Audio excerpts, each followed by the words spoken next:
Today we're going to be doing some supersonic science, and if you're not careful, you just might learn something. Hey, hey, hey. And here we go. Oh, perfect. Today we have another design by the world-famous Evan Perry from Texas. He calls this design the grinder. Now these are steel helical gears, maybe from a grinder, we're not really sure, but if you look closely, they aren't all the same. On half of the projectiles, we have the teeth cut in one direction, and on the other half, they go the opposite direction. And this will give us a rare opportunity to see if these opposing exterior ribs have any kind of effect on the ballistics. We'll be calling this angle the right-hand twist. It matches the twist direction of the rifling of the shotgun. And it's also the same angle that you would find on a Foster slug. The left-hand twist is where it's going to get interesting. Will it cause the slug to stop spinning from the airflow going over it? Will it cause it to become completely chaotic and unstable in flight? That's what we want to find out today. Another interesting thing about these is that they're a completely hollow projectile. They have a hole going all the way through there. Will airflow go through that hole? We'll try to figure that one out also. Now that hole can be a problem because we're pushing these things with over 10,000 psi of barrel pressure. So we're going to use a penny to support the slug so we don't have the gas seal shoved right through that hole. And we'll be using a green sabot made out of plastic so the steel slug doesn't tear up our steel barrel. This is going to be an interesting test because it's going to answer a lot of questions that viewers have asked me over the years. Hello everyone, we're out at the test range testing out the grinder, slug grinder, looking for meat. Okay, enough of that. First shots, we want to get this out of the way because a lot of people ask us to see how some of these slugs that I honestly don't think will perform very well. I can't even talk. Won't perform very well out of a smooth bore. Something that needs spin stabilization. These are just basically soup can shaped, and to me, I think they need spin to be stable. But there is that slight chance they will work. Maybe. So anyway, we got the smooth bore. We're going to take some shots at about just under 20 yards away and see how these. And what I'm hoping is I'll be able to capture them. Then I brought some spare shells that are all preloaded. I could reload them in there and use them again. So it's not quite a waste. Normally. Other slugs, if we shoot them at the vest even, it'll destroy them. These being made out of steel have a good chance of maintaining their shape and structure and everything. So let's see how that works. First one is a left-hand twist. So we're aiming at that Kyle Fledermaus sticker. So let's see how it does it. It looked like it was pretty close. In this test, we want to determine if the projectile would be stable without any spin at all, or maybe it would start spinning from the airflow going over it and become stable. But as you can see, it is not stable at all. It's tumbling and actually hits sideways when it hits the Kevlar vest. Despite that, it was still a pretty accurate shot, actually clipped the top of the sticker. I was hoping to be able to reuse this one, but because it hit sideways, it kind of crushed it like a beer can, and that is not going to be able to be used again.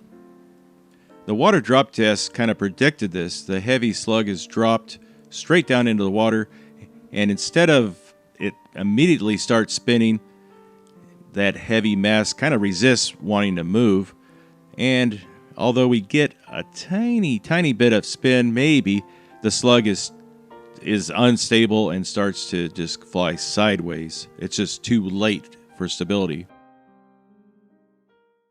So we got an old Kevlar vest there with a gallon jug behind it. and I'm hoping we'll be able to hit the jug and capture one of these slugs.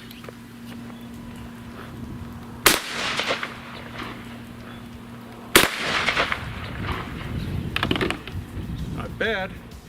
We're now using full rifling, and that's giving this thing a spin of around 30,000 RPM. The slug should be traveling around 1,500 feet per second, or 1,000 miles per hour.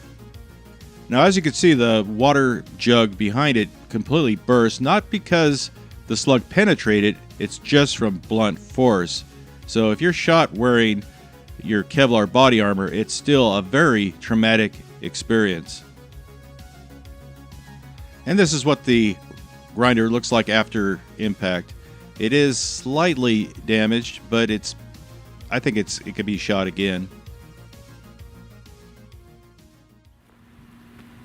Okay, we have another left-hand one. So anyway, we're going to shoot the lead plate. I'm aiming right at the center of it. That way we can see if we got any deviations from the twist, or some Coriolis effect, or whatever you want to call it. Let's see how that does. Wow, looks pretty close.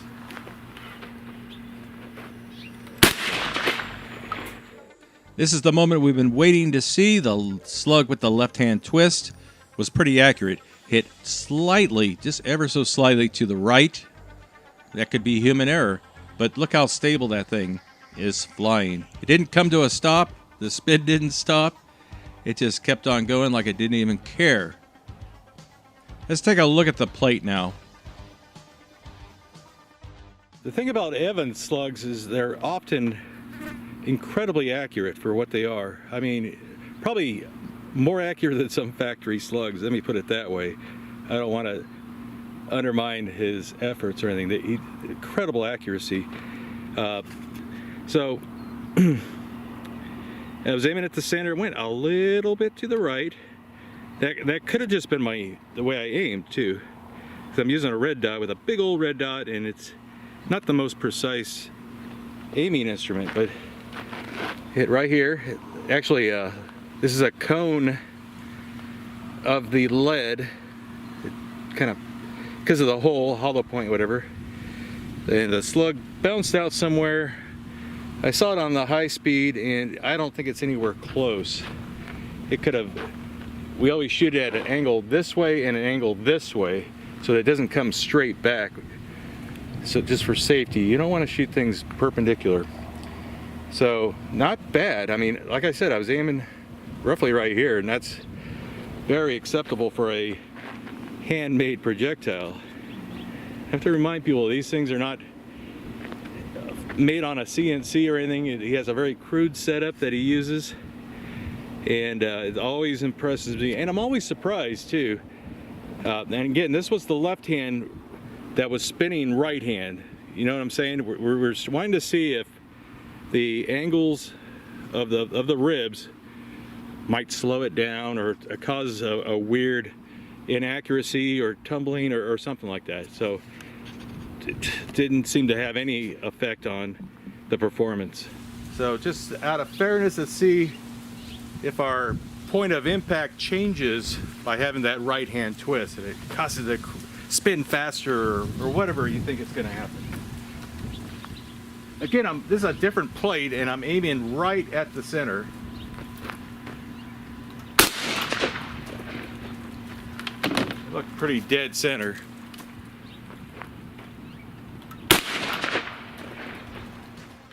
It looks like we got some really good data here. Here comes the right hand twist. Again, nearly dead center in the plate. Now, I was kind of expecting one of the slugs to maybe drift to the left and maybe one to drift to the right, but we aren't seeing that. Now, the two slugs were loaded with the same powder loads, the same components, same everything, just to keep things equal and fair. Now, we're seeing pretty much exactly the same velocity, the same rate of spin, the same trajectory, the same points of impact between the left hand and the right hand. No difference at all. Well, if you're a fan of the lead plate, you got a twofer today. Slug is kind of splayed out there. Let me zoom in a little more so you can see that. Still in focus. Good, good, good.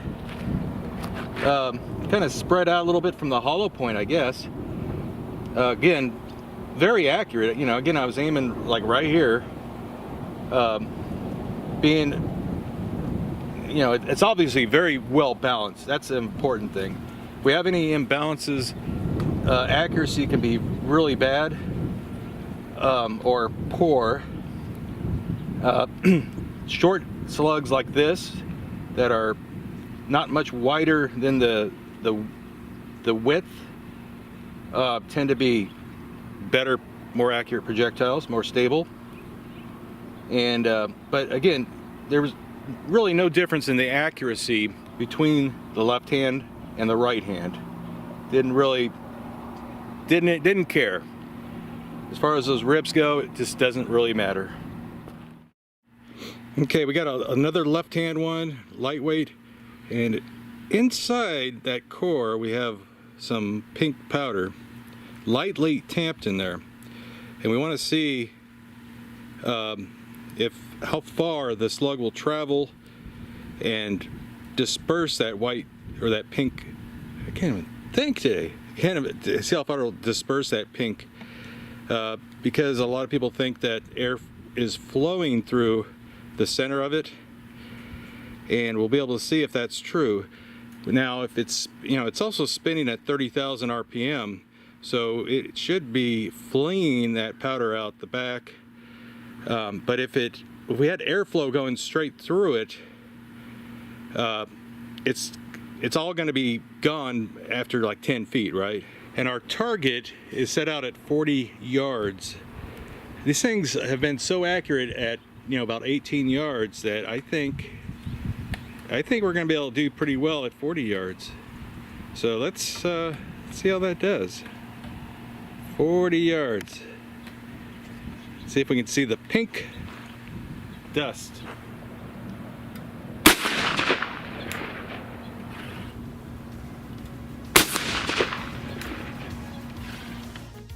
Now, as you can see, the pink powder spewed out of the back of the slug almost completely to 40 yards. Now remember, the slug is hollow, so there's nothing really holding that powder in there other than the shock wave at the front of the slug, the supersonic shock wave, kind of acting like a cap, preventing airflow from going through it. So the powder is just being spun out because the slug is spinning at 30,000 RPM. And if we had airflow going through the slug, all that powder would have immediately just been blasted out of the back right after it left the barrel.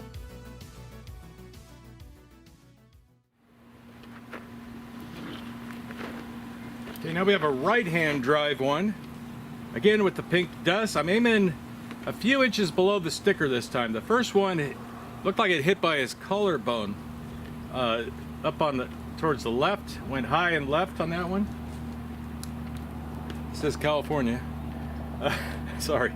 So we're gonna aim just a little low on this one and see if we can do any better.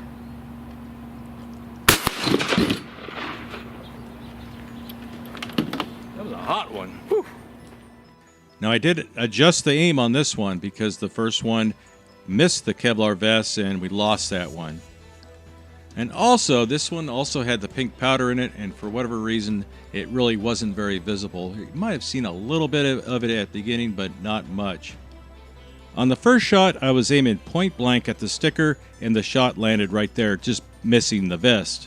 Now, since I wanted to capture the slug in the vest, I lowered the aim directly below the sticker, and the shot landed right there. So we actually had pretty good consistency between the two shots. Both went high and left at 40 yards or so. So, not bad. I think I can get that one out. This other one, I think we lost. I think I saw some dirt as it passed through. And then looking at the back here, this is our first shot here. And there's still pink powder. in our foam there. All right, just dug out the right hand one, and it still has some powder in it. And that one is in good enough condition to reshoot. But got a little hole going through there. You can see it's not packed in there very tight if I can just shake it out like that. So apparently there's no airflow going through the center of these things. A lot of people think they think in terms of subsonic, and at supersonic we have that bow wave, shock wave in front of it, which not only prevents airflow from going through the center, it also prevents airflow from affecting these ribs there too.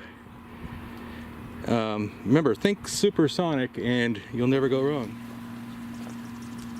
Okay, this is our last left-hand twist one, short of the ones I've recovered, which are not very many that are reshootable. I got one that's reshootable and we'll use that.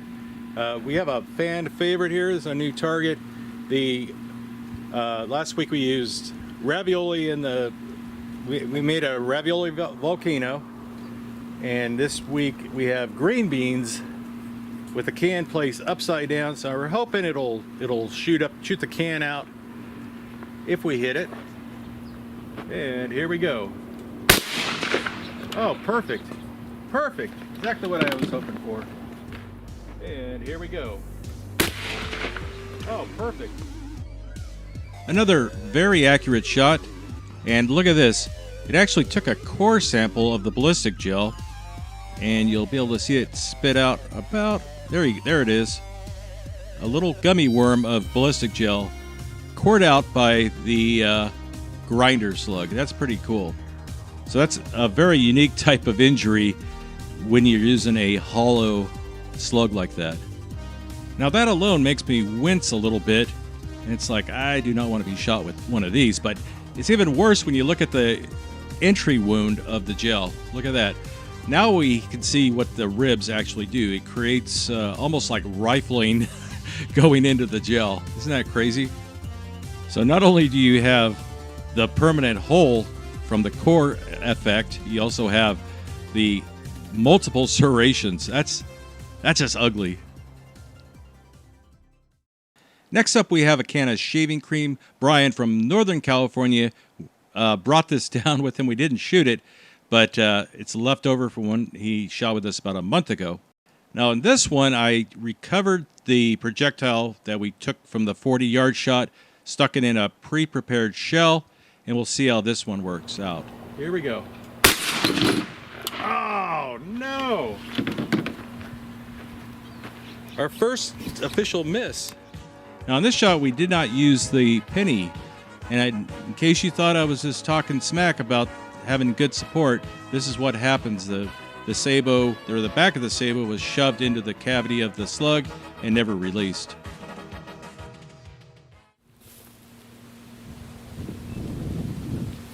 Well, let's see how these do against ballistic gel. We're at less than 10 feet away, very close. And I forgot to bring the ducks out. Darn it. Safe.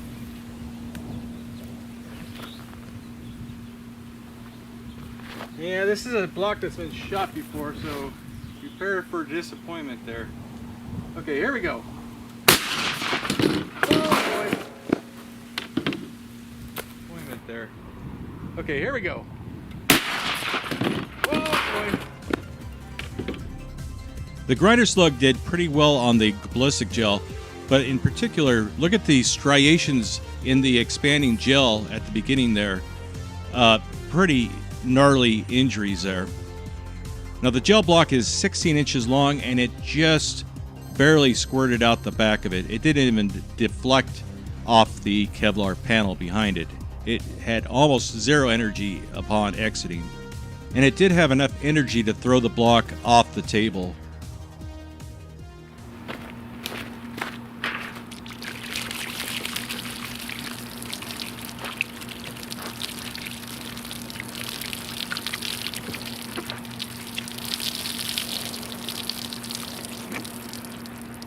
easier than setting out a tarp, right? Okay. Good as new. So we had a good entry in the block. Again, we have the little ribs there. I'll show you details of that. And it on the high speed, it's kind of hard to see for me to see, but it looked like it made it all the way out against the vest.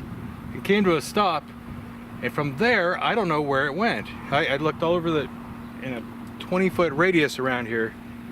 Shouldn't be. Oh, never mind. I lied. There's the slug. There's the penny. Wow. It's like, that thing has to be in this proximity, and there it was. Just right there. Slug is in perfect condition. This was with one of the brass ones, right hand twist. And there's the penny. The penny made it, just kind of followed it all the way back, and I cut it out here. And that, the penny, a lot of people are saying, oh, the penny's too big for the bore. Well, when you shoot it, it domes like that, then thus it shrinks, and then it just engages the rifling just like anything else. You can see the rifling marks, and it's a soft metal. It's a great wad for 1 cent, and that's why I use them. Whether they're the new pennies or the old pennies, they're soft enough, at least with one layer like that. I'm not worried about it damaging the barrel or anything. This is a lot softer than the barrel, and it like I said, it shrinks. So anyway, I'm happy I found the slug. I was about to report like, I couldn't find the slug, even though I saw it on the high speed. So there it is. It's in perfect condition, and it looks like we're gonna have some slugs to send back to Evan. I try to recover them. I have a whole collection of them, and one day when I'm gonna mail them back to them with some stickers and whatever else I can get, send them. So we had a full pass through, just barely squeaked out the end of the block, and nothing great to report on the block, except we have 2 tracks in there now from last week and this week. I did shoot the opposite end this time. So let's take a look at that entry hole. Not bad placement. I'm just a little bit low, better than being too high and losing it out the top or something. But pretty gnarly. The ribs of it did make a pretty gnarly injury there. Probably caused more tissue damage than a smooth slug, right? With all those knife edges cutting through there.